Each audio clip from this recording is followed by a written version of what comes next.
નમસ્કાર. આપ સુવિદિત છો એ પ્રમાણે મનુભાઈ અને તારાબેન મેમોરિયલ ફાઉન્ડેશન સંસ્થા છે એ છેલ્લા 12 વર્ષથી કાર્યરત છે અને છેલ્લા 3 વર્ષથી 89.6 FM કોમ્યુનિટી રેડિયો સ્ટેશન ચલાવે છે. આ સંસ્થાનું મુખ્ય કામ સમાજના વિવિધ ક્ષેત્રોના લોકોને માહિતી આપવી, માર્ગદર્શન આપવું અને સામાજિક જાગૃતિકરણ કરવાનું મુખ્ય કામ છે.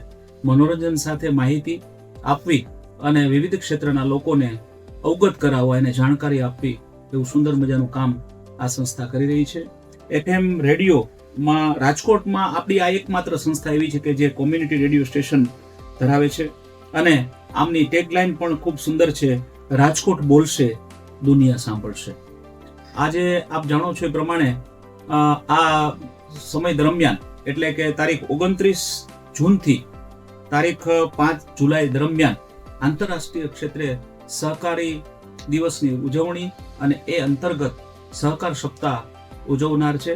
અને એ શ્રેણીમાં આજે રાજકોટ નાગરિક સહકારી બેંક કે જે નાના માણસોની મોટી બેંક છે અને સૌરાષ્ટ્રની સૌથી મોટી અને મલ્ટી સ્ટેટ બેંક એવી રાજકોટ નાગરિક સહકારી બેંક સહકારી ક્ષેત્રની સરિતા છે. મિત્રો, આપ જાણતા હશો કે રાજકોટની રિઝર્વ બેંક કહી શકાય એવું સુંદર કામ આ બેંકે કર્યું છે. દેશના સામાજિક આર્થિક વિકાસમાં સહકારી સંસ્થાઓનું અનેક મોટું પ્રદાન છે. એ જ રીતે રાજકોટ નાગરિક સહકારી બેંક સરસ મજાનું કામ કરી રહી છે. રાજકોટના ઔદ્યોગિક વિકાસમાં, રાજકોટના આર્થિક વિકાસમાં બેંકનું ખૂબ મોટું યોગદાન છે.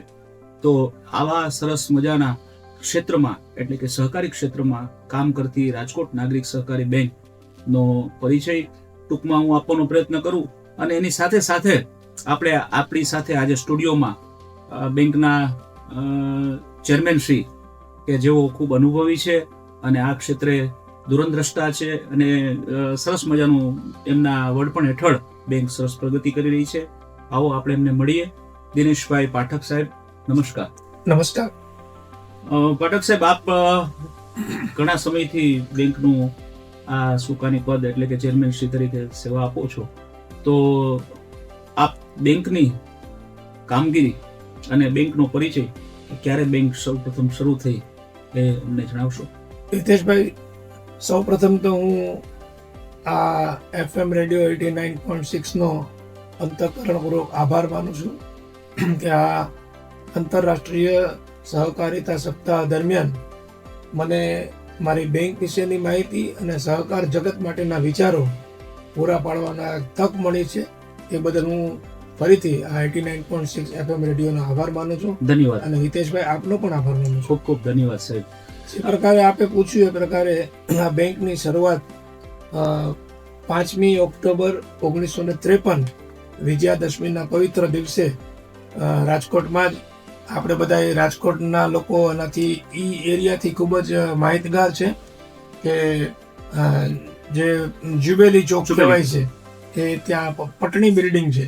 એ પટણી બિલ્ડિંગમાં નાનકડી ઓફિસમાં નાનકડી મૂડીથી આ રાજકોટ નાગરિક બેંકની શરૂઆત થઈ અને આજે 72 વર્ષની સફર ખેડીને આજે આ રાજકોટ નાગરિક બેંક એ ગુજરાતની સહકારી બેંકોમાં જે પ્રથમ 5 બેંકો છે એ પ્રથમ 5 બેંકમાં રાજકોટ નાગરિક બેંક સ્થાન ધરાવે છે.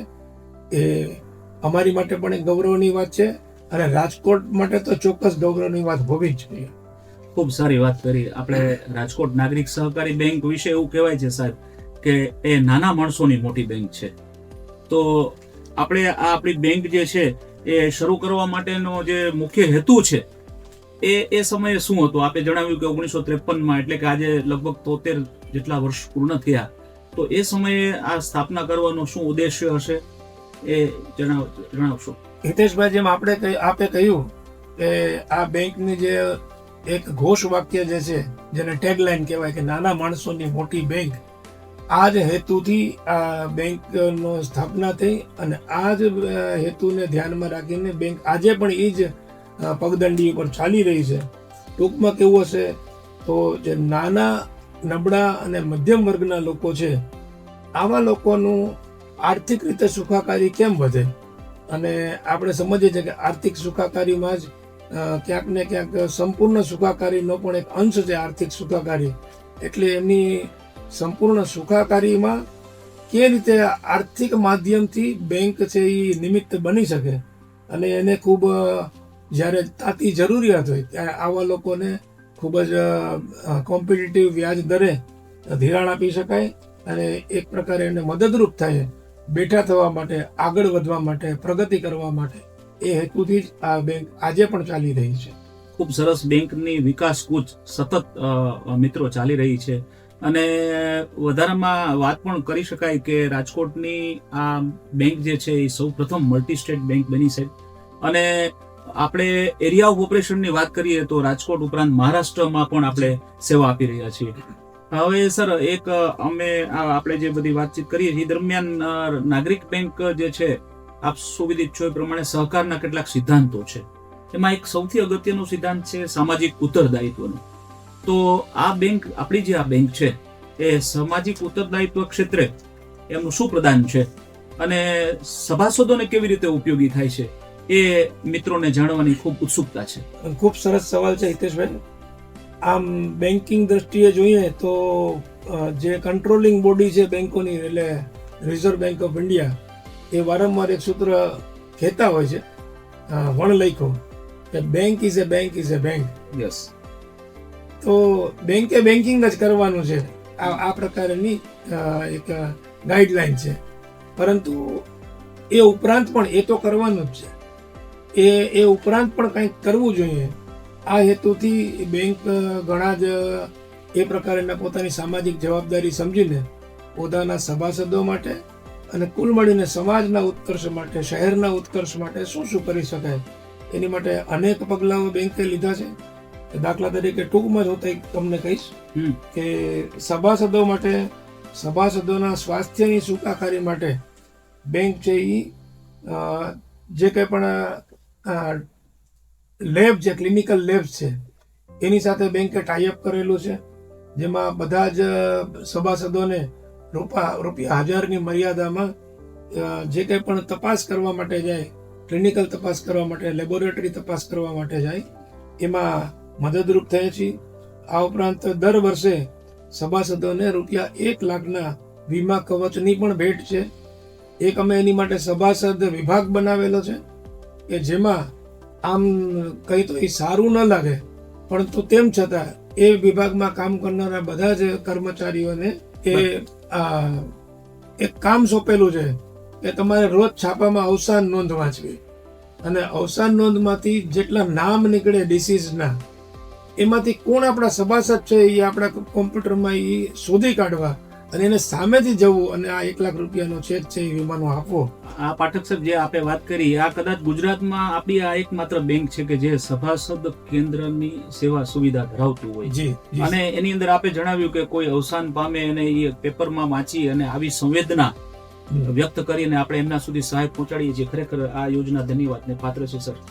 આ ઉપરાંત પણ ઘણા બધા પ્રકારના રોગો છે જે અત્યારની લાઈફસ્ટાઈલને કારણે ખૂબ એનો લોકોમાં પ્રસરી રહ્યા છે. એવા રોગો છે, કેન્સર છે, કિડની છે, તો એ માટે ડાયાલિસિસ માટે, કેન્સર માટે, કેમોથેરેપી માટે પણ આ પ્રકારની સહાય આપણે આપતા થઈ.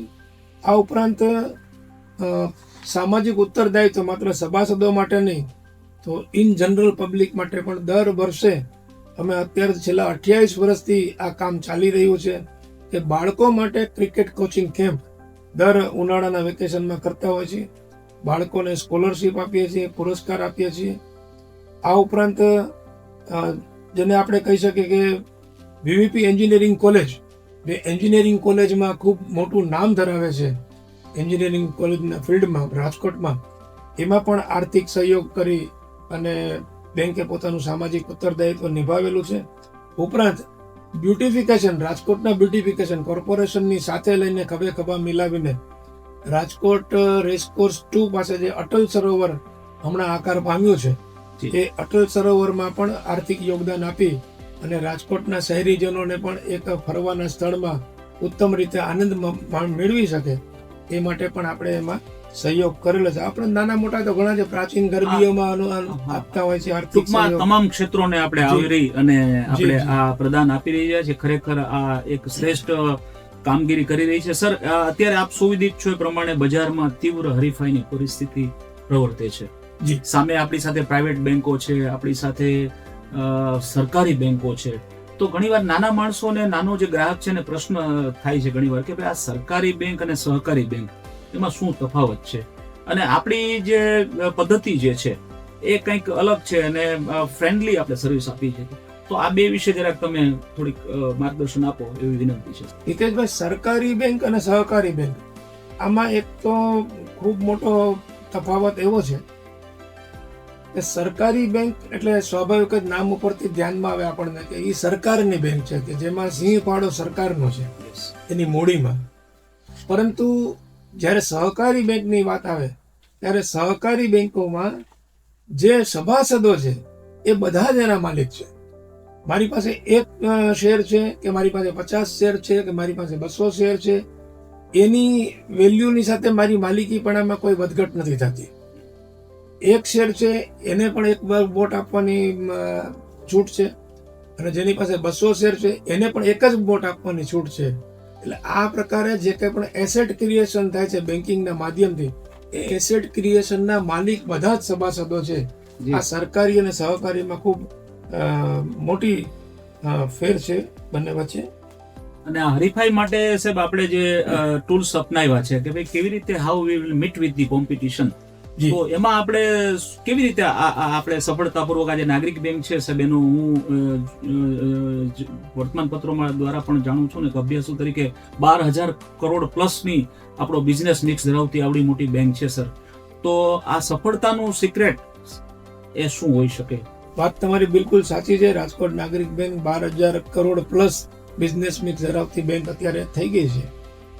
નાના માણસોની મોટી બેંક પણ મોટી થતી જાય છે. હા, એ જે સૂત્ર છે ને ચરિતાર્થ કર્યું છે સર. જી જી જી. આની પાછળનું એક જ અમારું વિઝન છે કે ગ્રાહકોને કેમ ઉત્તમ સેવા પૂરી પાડવી, થોડી વેલ્યુ એડેડ સેવાઓ કેમ પૂરી પાડવી, એ અમારો મોટિવ રહ્યો છે. અને એની માટે જેમ અત્યારે ઇન્ફોર્મેશન ટેકનોલોજીનો જમાનો છે, તેમાં આધુનિક ટેકનોલોજીનો ઉપયોગ કરીને, ડિજિટલ બેન્કિંગનો ઉપયોગ કરીને, પેપરલેસ બેન્કિંગનો ઉપયોગ કરીને, જેમ કે કોઈ ગ્રાહકને વારંવાર બેંકમાં આવતા જોતા હોઈએ તો અમે એમને પૂછીએ કે ભાઈ કેમ તમારે રોજ આવવું પડે છે બેંકે?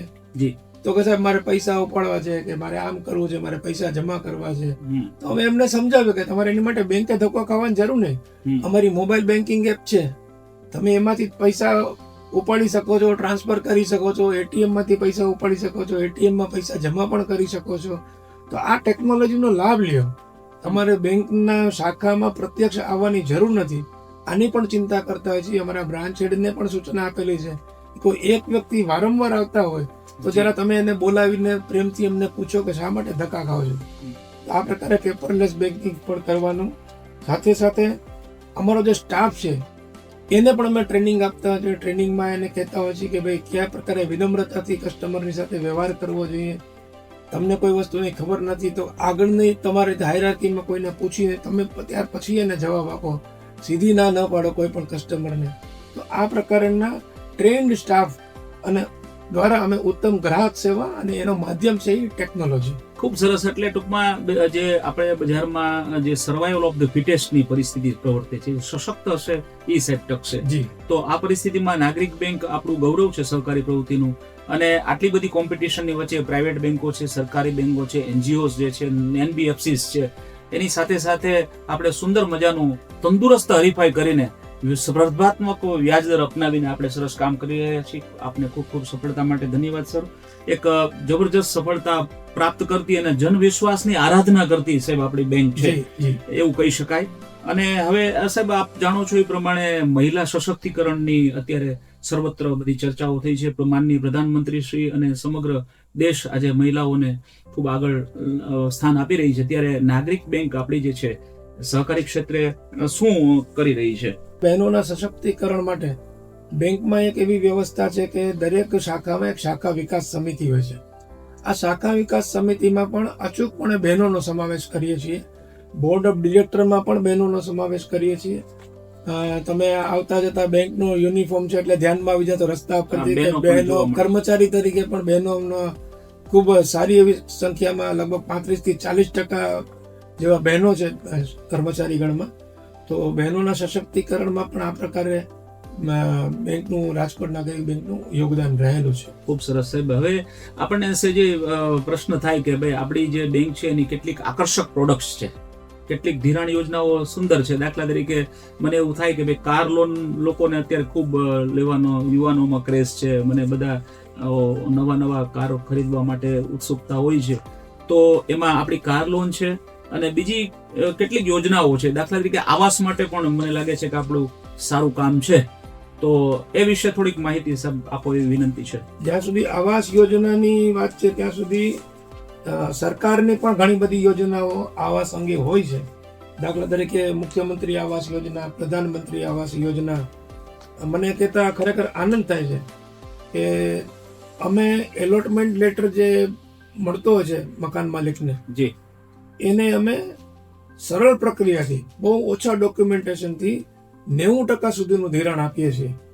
અને એનો પણ મને આનંદ છે કે આખા રાજકોટમાં જે હાઉસિંગ લોનનું કુલ ધિરાણ છે આવા જે આવાસ યોજનાના, હાજી, એમાં લગભગ 75% ધિરાણ છે એ રાજકોટ નાગરિક બેંકનું. કાર લોનમાં પણ ખૂબ જ નજીવા ડોક્યુમેન્ટથી, કોઈ પણ પ્રકારની જામીનની જરૂર નહીં, આ પ્રકારની અમારી સ્કીમ છે કાર લોન માટેની.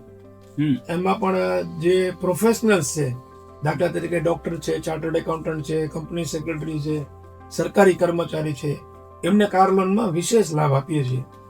પ્રી ક્લોઝર કે પાર્ટ પેમેન્ટનો કોઈ ચાર્જ નથી લેતા. અચ્છા.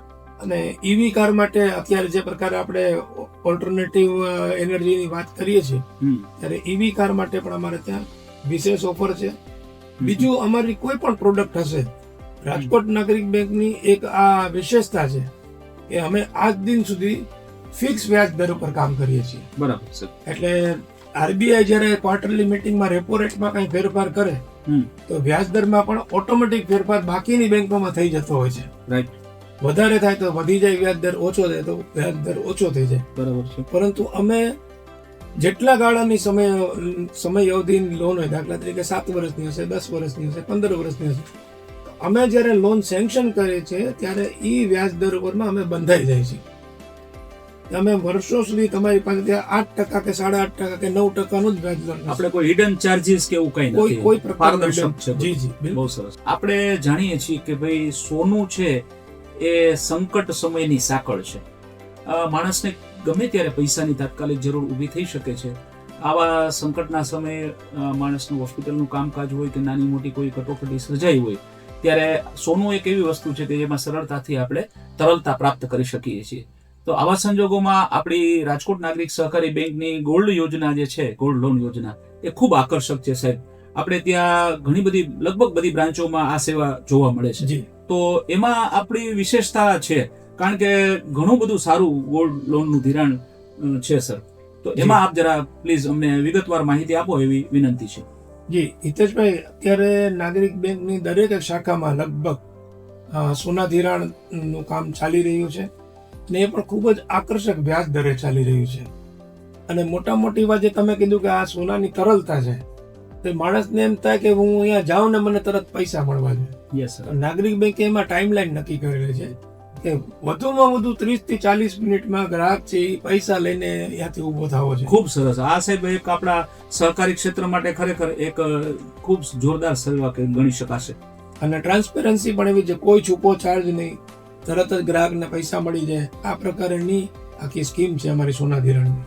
આપણી મેઇન પ્રોડક્ટ જે અત્યારે છે એ આપ સૌ વિદિત છો કે આવાસની જે સમસ્યા છે દેશમાં, રહેઠાણની સમસ્યા, એમાં મને લાગે છે કે આપણી નાગરિક બેંકમાં મકાન રિપેરિંગ માટે, કન્સ્ટ્રક્શન માટે અને મકાન ખરીદી માટે પણ ધિરાણ આપે છે. ત્રણેય પ્રકાર માટે હોમ લોનમાં અમે ધિરાણ આપીએ છીએ. બરાબર છે. હવે આપણે આપણી જે મુખ્ય જે વાત છે, આપ સાહેબ સુવિદિત છો કે આપણા આઝાદીના 1947 પછી હવે 100 વર્ષ પછી આપણા વડાપ્રધાનશ્રીનું પણ એક સ્વપ્ન છે કે ભાઈ આપણું રાષ્ટ્ર છે વિકસિત બનશે સાહેબ, અને આપણે ખૂબ પ્રગતિ કરી રહ્યા છીએ.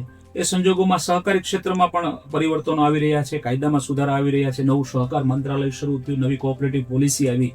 એ સંદર્ભમાં આપણી રાજકોટ નાગરિક સહકારી બેંકનું આજે જે 2047નું આપણે જે દ્રશ્ય જોયું છે, જે આપણે વિચારી રહ્યા છીએ કે ભારતને ક્યાં પહોંચાડવાનું છે, તો એ દિશામાં આપણી મલ્ટી સ્ટેટ કોઓપરેટિવ બેંક છે. તો એમાં આપનું શું વિચાર છે અથવા તો એમાં આપણું શું આયોજન છે? નેક્સ્ટ પ્લાનિંગ શું છે? જી હિતેશભાઈ, સ્વાભાવિક જ છે કે કોઈ પણ રાષ્ટ્રની પ્રગતિમાં અર્થતંત્ર જે ખૂબ જ મહત્વનો ભાગ ભજવે છે અને બેંક છે એ અર્થતંત્રનો જ એક ભાગ છે. એટલે આપણા યશસ્વી વડાપ્રધાન શ્રી નરેન્દ્રભાઈ મોદીએ જે વિઝન આપ્યું છે કે આ દેશને વિશ્વમાં 3જા ક્રમાંકના અર્થતંત્ર તરીકે મારે બેઠું કરવું છે, તો એ અર્થતંત્રના જ એક ભાગરૂપે રાજકોટ નાગરિક બેંકનું હંમેશા યોગદાન રહ્યું છે અને રહેશે. અને એની પાછળનો વિશ્વાસ એટલા માટે છે કે આ બેંક છે એ પોલિસી ડ્રીવન બેંક છે. પોલિસીથી ક્યાંય પણ આગુ પાછું ન થવું. એ ઉપરાંત સક્રિય બોર્ડ ઓફ ડિરેક્ટર છે, સલાહ આપનાર માટે એક બોર્ડ ઓફ મેનેજમેન્ટ પણ છે આરબીઆઈની ગાઈડલાઇન્સ પ્રમાણેનું. એ પણ ખૂબ સારું માર્ગદર્શન અમને આપી રહ્યું છે. મેં અગાઉ કહ્યું એ પ્રકારે દરેક બ્રાન્ચમાં શાખા વિકાસ સમિતિ છે જે અમને આ પ્રોગ્રેસ કરવામાં ક્યાંક ને ક્યાંક મદદરૂપ થાય છે, સલાહરૂપ થાય છે. એ ઉપરાંત રોજિંદી કામગીરી માટે જેમ મેં કીધું કે બેંકની ઇમેજ બિલ્ડિંગનું મૂળ કામ જે છે એ તો ફ્રન્ટ ડેસ્ક ઉપર બેસનારા સ્ટાફનું છે. એ જ્યારે કોઈ પણ ગ્રાહકની સાથે વાતચીત કરે છે અને એને કારણે ગ્રાહક છે એ એક પ્રકારની ઇમ્પ્રેશન લઈને જાય છે કે આ બેંક કેવી છે. તો એ રોજિંદી કામગીરી માટેનો જે સ્ટાફ છે એ પણ અમારો સ્કિલ્ડ અને અનુભવી છે. એટલે કુલ મળીને આ board of director, board of management, શાખા વિકાસ સમિતિ, આ પ્રકારનો સ્કિલ્ડ અને અનુભવી સ્ટાફ, આ બધું મળીને ટીમ આરએનએસબી બને છે. બહુ સરસ. તો જેને કારણે આ 2047માં આખા અર્થતંત્રને આ બેંકના માધ્યમથી 3જા ક્રમાંકના સ્થાન ઉપર પહોંચાડવું એ અમારા સૌની મહેચ્છા છે. ખૂબ સરસ સાહેબ. આપણું જે વિઝન જે છે આવતા વર્ષોમાં એ ખૂબ સરાહનીય છે અને આપણું જે કહેવાય છે કે આવતીકાલ સહકારની છે સાહેબ. આપણા માનનીય યશસ્વી વડાપ્રધાન નરેન્દ્રભાઈ અને એમની સાથે આપણા સહકાર મંત્રી શ્રી માનનીય શ્રી અમિતભાઈ શાહ એ ખૂબ સરસ મજાનું પ્લાનિંગ કરીને આપણને વિઝન પણ આપ્યું છે અને બેંક એને ફોલો કરી રહી છે. ખરેખર ખૂબ ધન્યવાદને પાત્ર છે સર. હવે મિત્રો, આ આપણું જે રેડિયો રાજકોટ 89.6 FM જે રેડિયો છે એ આ બધા ક્ષેત્રોમાં આપણે વાત કરી પ્રમાણે આપણે માહિતી માર્ગદર્શન અને જાગૃતિકરણનું તો કામ કરે જ છે, સાથે સાથે મનોરંજન સાથે માહિતી પણ પીરસે છે. અને આપણી સાથે આપણા બેંકના ચેરમેન શ્રી આદરણીય શ્રી દિનેશભાઈ પાઠક સાહેબ આપણી સાથે છે. આપને કહેવાની રજા લઉં સાહેબ કે એઓ પોતે સારા એક કલાકાર છે, સુંદર ગાય છે અને કલા ક્ષેત્રે પણ એમને ઊંડો રસ છે. તો એના માટે સાહેબ આપને ખૂબ ધન્યવાદ. પાઠક સાહેબ, આજે આપણે 89.6 રેડિયો રાજકોટ FM જે કોમ્યુનિટી રેડિયો છે એમાં આ સહકાર સપ્તાહ, આંતરરાષ્ટ્રીય સહકાર સપ્તાહ નિમિત્તે આપણે જે સમય ખાસ ફાળવી અને ખૂબ સુંદર માહિતી આપણા શ્રોતા મિત્રોને આપી છે અને બધા લોકો એનાથી અવગત થયા છે. અને મને પૂરી આશા છે કે આમાંથી ઘણા બધા લોકોને જેને કોઈ લોનની સેવા લેવી છે, કોઈ લોકરની સેવા લેવી છે કે કોઈ પણ બેંકની થાપણ યોજનાઓનો લાભ લેવો છે તો એવો પણ આના લાભાર્થી બની શકશે. આપે ખૂબ કિંમતી સમય આપ્યો એ બદલ આપનો ખૂબ ખૂબ ધન્યવાદ. આભાર. આપનો પણ ખૂબ ખૂબ આભાર. જય સહકાર. જય સહકાર.